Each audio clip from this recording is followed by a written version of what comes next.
Hey guys, welcome back to another vlog, and today's vlog is car special because of this.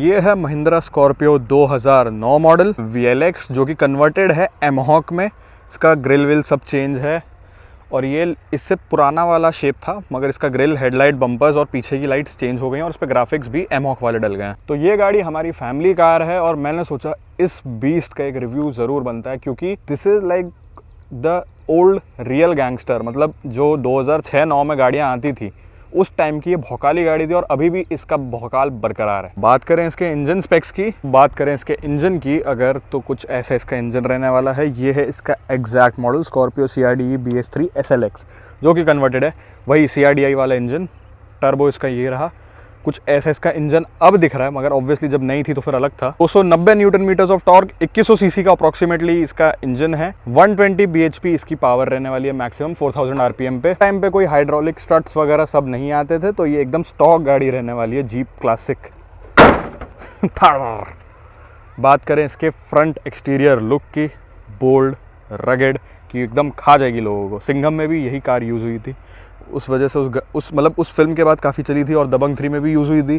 उसके बाद फिर इस car को एक बहुत अच्छा मौका मिला था। बट दबंग 3 में जो करंट शेप चल रही है, जो S वाली सीरीज़ की है, S11, वो यूज़ हुई थी। सिंघम में एग्जैक्ट अगर मैं अच्छा रेफरेंस दूँ तो सिंघम में ये गाड़ी यूज़ हुई थी, और उसके बाद से इस गाड़ी ने अलग मोड़ लिया था।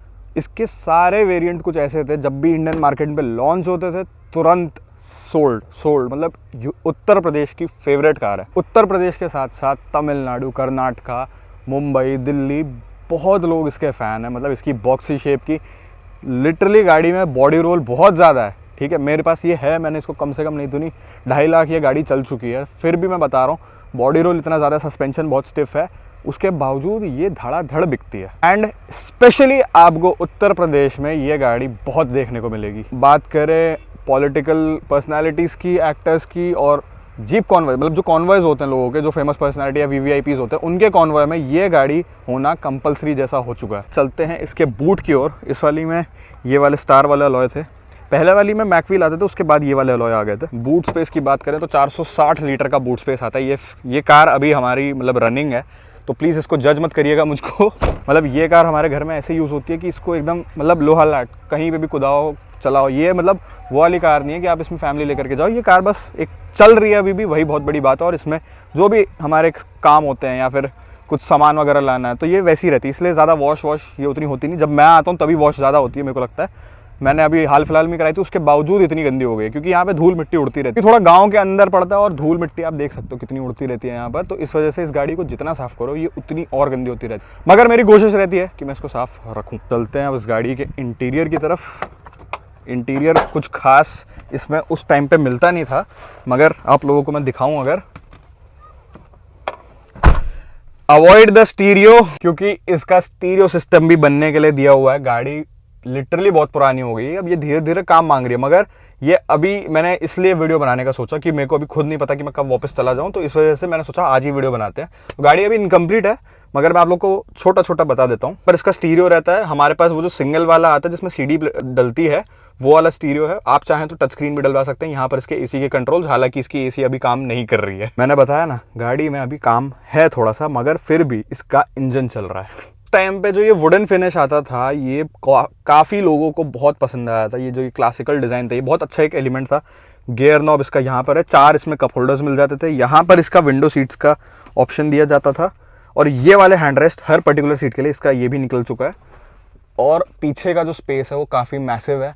पीछे इसमें आराम से इस वाली सीट पर 4 बंदे बैठ सकते हैं। गाड़ी के बॉक्सी लुक्स की वजह से इसमें हेडरूम जो है काफ़ी अच्छा मिल जाता है, क्योंकि हाइट इसकी फॉर्च्यूनर से भी थोड़ी बड़ी है। फॉर्च्यूनर स्लीक है, एक लाइन में बनी है, लेकिन ये बॉक्सी शेप को मद्देनजर रखते हुए बनी है, तो इसका जो हेडरूम हमें काफ़ी अच्छा मिल जाता है और हाइट काफ़ी मिल जाती है। सीट से तो पूरा का पूरा बोनेट क्लियर दिखता है, जो कि इस गाड़ी का एक बहुत बड़ा प्लस पॉइंट है। बहुत लोग इसको बहुत ईजी टू ड्राइव समझते हैं क्योंकि इसका बोनेट आपको पूरा क्लियर दिखता है, पूरा व्यू आपको सामने का बहुत क्लैरिफिकेशन में मिल जाता है। और जब ये स्टार्टिंग में नई नई आई थी तो फिर इसमें दो तरफ मिरर भी आते थे, एक वहां पर एक वहां पर। हालांकि अब वो मिरर कहीं पर मिलते नहीं है, और ढूंढने की कोशिश करी थी मगर वो वाले मिरर्स मेरे को कहीं पर भी नहीं मिले जो इसके बोनेट में दोनों तरफ लगते थे। हमारी जो पुरानी थी, हमारे पास एक 2006 में भी थी, वो उसमें वो वाले मिरर्स लगे हुए थे, मगर वो स्क्रैप हो गई गाड़ी। और फिर ये हमारे पास दोबारा आई, ये 2018 या तो 17 में दोबारा हमारे पास आई थी।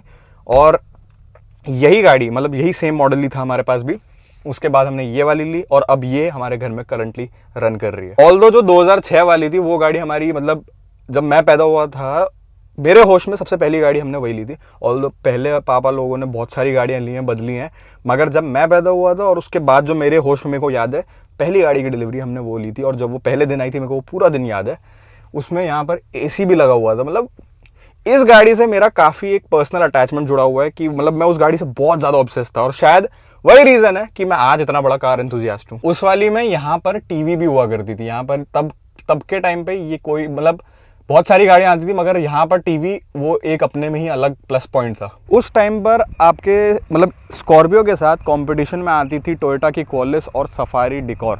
सफारी का एक उससे पहले भी वेरिएंट आता था, वो इसके साथ कंपटीशन में थी। मगर जैसे ही इस कार ने मार्केट में अपनी एंट्री मारी उसके बाद ये कार की जो सेल्स थी वो बूम हो गई थी और सफारी का जो दबदबा था थोड़ा कम हो गया। ऑल्दो सफारी अपनी एक अलग कैटेगरी होल्ड करती है, मगर इस गाड़ी का रुतबा अलग है। And most of the people like it's white colour, जो ये इस कलर में आती थी, वाइट कलर में। ऑल्दो इसमें बहुत सारे कलर्स भी आए थे, एक आया था ब्लैक, एक आया था रेड, ख्याल से एक डुअल टोन कलर भी आया था, ब्लैक और सिल्वर का कॉम्बिनेशन था, और सिल्वर कलर में भी आती थी।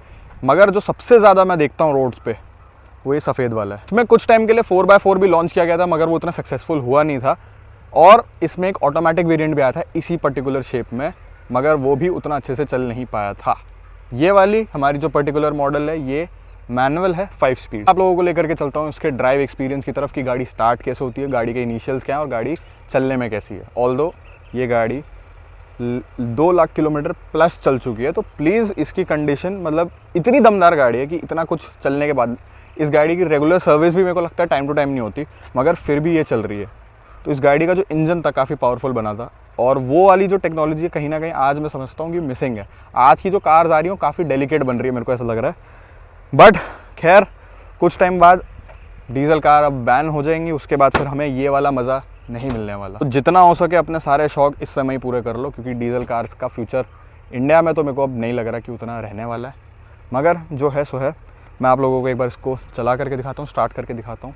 गाड़ी वही मैंने आप लोगों को बताया रेगुलर सर्विस होती नहीं थी, तो इसलिए मेंटेन प्रॉपर्ली नहीं है, मगर अब ये दोबारा अपने काम पर के लिए जाएगी। जो भी इसका जो काम है मेजर जो मेरे को लग रहा है वो सब इसका रिपेयर होगा, मगर अभी भी गाड़ी बहुत तगड़े कंडीशन में। तो कुछ गाड़ी की चाबी ऐसी रहती थी, इसके साथ एक रिमोट भी आता था, मगर वो इसमें मिसिंग है। गाड़ी को अगर ऑन करूं, स्टीयरिंग आप लोगों को दिखाऊं, अगर आप लोग को रीडिंग दिख रही हो, साफ नहीं आ रही क्योंकि मीटर पे स्क्रैचेस बहुत सारे हैं। मैं आप लोग को पढ़ के, गाड़ी 2 लाख किलोमीटर चल चुकी है पूरी की पूरी। कुछ ऐसे ये स्टार्ट होती है। पावर स्टीयरिंग आती थी इसमें उस टाइम पे।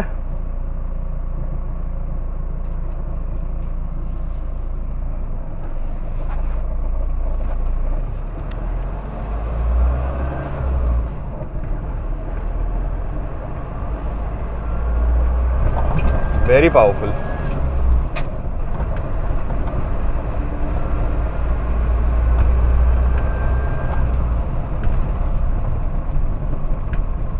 अब गाइस 0 to 100 बंद करने के लिए बोलना, क्योंकि इस गाड़ी के ब्रेक्स में थोड़ी प्रॉब्लम है, तो it will be a matter of death and life. कोई प्रोफेशनल कार रिव्यू नहीं है ये, बस एक मैं आप लोगों को बता रहा हूँ कि ये कार मेरी फैमिली की है और मैं इसका एक तहे दिल से रिव्यू बनाना चाहता था, क्योंकि इस गाड़ी ने बहुत साथ दिया है, बहुत ज़्यादा। मुंबई से गाँव की ट्रिप इसने कम से कम 5 से 6 बार करी हुई है, और जो यहाँ पर लोकल में चलती है वो अपने एक अलग लेवल पे। लखनऊ भी कम से कम 6-7 बार जा चुकी है।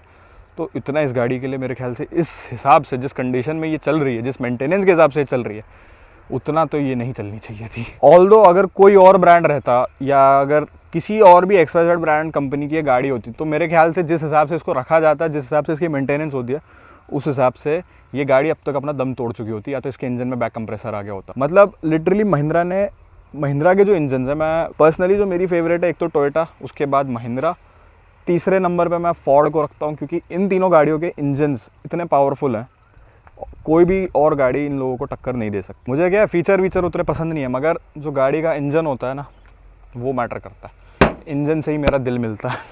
वो क्या है, लाइन है ना, वो फिर देख के कार नहीं लेंदे इंजन तगड़े चक्के यहाँ। बात करें थोड़े और डिटेल्स की, तो इसमें ये बैजिंग लगी हुई है, पावर्ड बाय एमॉक, ये हमारे ड्राइवर जो हैं उनकी बदौलत, धन्यवाद।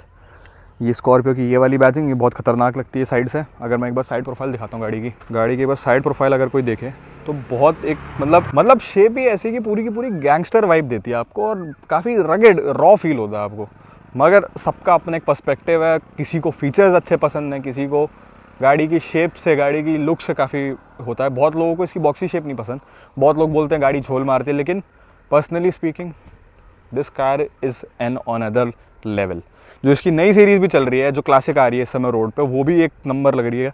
मतलब उसका भी जो लुक आ रहा है वो अपने मतलब इस टाइम के हिसाब से काफ़ी तगड़ा बनाया हुआ है। महिंद्रा ने काफ़ी अच्छे से लेगेसी को कैरी फॉरवर्ड किया है S11 में। शेप एंड स्ट्रक्चर लिटरली पूरा सेम है। अगर मैं आज भी चाहूँ तो 2 से 2.5 लाख रुपए खर्चा करके मैं इसको स्कॉर्पियो क्लासिक जो रोड पे चल रही है वैसे मैं कन्वर्ट कर सकता हूँ। ज़्यादा स्ट्रक्चर के साथ महिंद्रा ने छेड़खानी नहीं करी, क्योंकि महिंद्रा जानती है अगर इसके साथ छेड़खानी करी तो लोग मतलब इसकी सेल्स पूरी की पूरी गिर जाएगी, जिससे महिंद्रा सर्वाइव कर रही है मेरे को लग रहा है। क्योंकि लोग इस शेप को मेरे को नहीं लगता जाने देंगे। अगर ईवी में भी लॉन्च करेगी महिंद्रा तो महिंद्रा को यही शेप रखनी पड़ेगी, जहाँ तक मेरा मानना है। मेरे बोलने से कुछ नहीं होता, मगर मैं आपको कस्टमर्स पॉइंट ऑफ व्यू बता रहा हूँ। साथ चलते हैं और आपसे मिलेंगे नेक्स्ट व्लॉग में, क्योंकि अब शाम भी ढल रही है, पूरा उधर सनसेट हो रहा है अगर दिख रहा हो तो अब चलते हैं, व्लॉग को समाप्त करते हैं। अगर आप लोगों को ये वीडियो पसंद आया तो गिव दिस वीडियो लाइक, और अगर आप एक स्कॉर्पियो फैन बॉय हो, कमेंट में मेरे को ज़रूर बताओ कि आपके पास कौन सा मॉडल का स्कॉर्पियो था, या फिर आप कौन से मॉडल की स्कॉर्पियो ओन करना एक बार अपनी लाइफ टाइम में चाहते हो। शेयर करो उन लोगों के साथ जिनके पास एक स्कॉर्पियो है। तब तक मैं चलता हूँ और आप लोग गाड़ी के थोड़े रोलिंग शॉट्स एंजॉय करो। पीस।